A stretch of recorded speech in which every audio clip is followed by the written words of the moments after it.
واش عمرو جلستي مع راسك وسولتي راسك علاش انا داير هكا؟ علاش ديما كنبدا في شي خطه وما كنكملهاش؟ علاش انا ديما كنرجع لنفس الغلط مع العلم انا عارف الغلط فين كاين؟ الا كنت باغي تعرف علاش وعلاش فكمل الفيديو حتى الاخر. الحقيقه اللي بزاف ديال الناس كيهربوا بها وكيتجاهلوها بحال الشريف ديال الماء، هي ان المشكل ماشي في الحظ اولا في العائله اولا في الناس اللي دايرين فيك، المشكل فيك نتايا. لكن هنايا غادي نستنتجوا واحد الحاجه، الا كان المشكل فيك نتايا ونتايا هو العائق ديال الاحلام ديالك فراه حتى الحل فيك نتايا. دابا انا يعتبرني كيف ما بغيت، اخ، صديق اولا عابر سبيل. دير فراسك باللي راه ما كاين حتى شي واحد اللي غادي يجي ينقذك من داك البيت اللي راك مجبد فيه، لا خوك لا امك لا باك لا حتى شي واحد. ما كاين حتى شي وصفه اولا شي فيديو اللي غادي يقلب حياتك رأس على عقب. الا ما قررتيش نتايا تبدل وتزيد لقدام وتولي اسطوره في السلاله ديالك وتصدم لديك العائله اللي ديما حاطين عليك العين، فرح ليا الوالدين الا كانوا معاك الله يخليهم ليك، الا كانوا متوفيين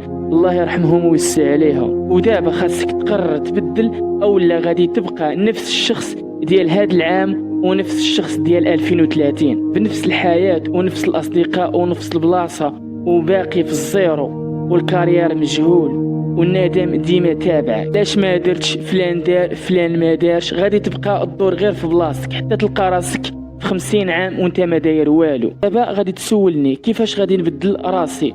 الجواب ماشي سهل كيف ما كيصحاب ليك، ولكن واضح بزاف. كاين 5 ديال الحوايج اللي خاصك ديرهم باش تزيد لقدام وتبدل حياتك وتستمر في الكارير ديالك. اول حاجه خاصك تواجه الحقيقه ديالك قدام المرايه. سول راسك واش انايا راضي على حياتي، راضي على العلاقه ديالي مع سيدي ربي، واش انايا راضي على الجسم ديالي، كنستغل الوقت ديالي في شي حاجه اللي غادي تزيد بيا لقدام اولا غير كنضيع الوقت. هذا الحلم اللي كيخليني بلا نعاس واش كنقرب ليه يوميا واخا غير بخطوه اولا راني غير كنضحك على راسي. واحد الحاجه اخرى غادي نزيدها لك، ما تحاولش تكذب على راسك. هاد اكبر عدو اللي غادي يدمرك وغادي يدمر حياتك وغادي يدمر الاهداف ديالك هي ديك الكذبه اللي كتقولها لراسك وكتضيقها. ثاني حاجه احبس من اللعب الدور ديال الضحيه. انا عييت، الوقت ما عنديش، زايد في المغرب والديا ما عندهمش، ظروف ما كتساعدش. التخربيق ديالك راه كاينين بزاف ديال الناس نجحوا وبداو من تحت الصفر، وشتي ديك الطبقه اللي راك فيه نتايا راه كاينين بزاف ديال الناس نجحوا من تحت ديك الطبقه اللي راك فيه نتايا وداروا الفلوس ووصلوا للقمه. ثالث حاجه هي بدل البيئه ديالك. الا كنت قادر تمشي تكري في شي بلاصه بعيده على داركم فراه مزيان، الا ما قدرتيش فحاول بدل النمره، بدل الصحاب. شي كنقول لك بدل الصحاب، بدل صحابك، انما تغبر على صحابك وغبر على العائله.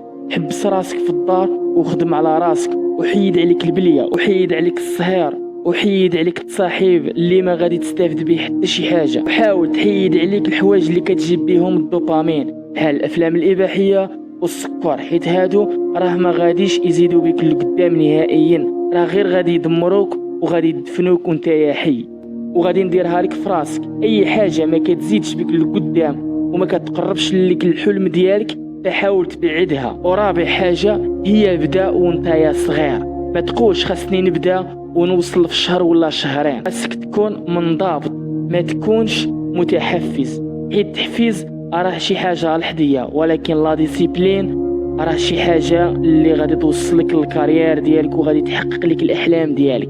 خاصك دير في راسك واحد الحاجه اللي هي لا ديسيبلين باش توصل الاحلام ديالك. واحد الخطه ديال عام قسمها الاشهر وقسمها للنهارات وتوكل على الله. خامس حاجه اللي هي الاخيره، حاول ما امكن درب راسك على التكيف العاقل. الا ما عرفتوش التكيف العاقل اولا لمن يقولوا التكيف العاقل فحاولوا تكتبوه لي في الكومونتيرات وانا غادي ندير عليها فيديو. ودابا ما عليا غير نقول لكم stay